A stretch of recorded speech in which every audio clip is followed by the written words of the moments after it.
আনুষ্ঠানিকভাবে আমরা এখন শাহাদা পাঠ করব ইনশাআল্লাহ। আমি যেটা বলবো আপনি সেটা ইনশাআল্লাহ বলার জন্য চেষ্টা করবেন। আপনি বলেন আশহাদু আল্লা ইলাহা ইল্লাল্লাহু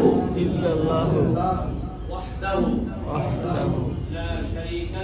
লা শারীকা লাহু ওয়া আশহাদু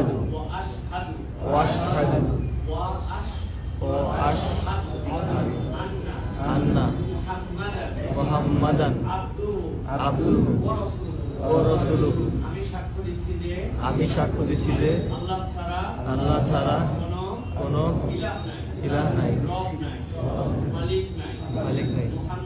মুহাম্মদ সাল্লাল্লাহু আলাইহি সাল্লাম সাক্ষ্য দিচ্ছি যে তার রাসূল এবং বান্দা।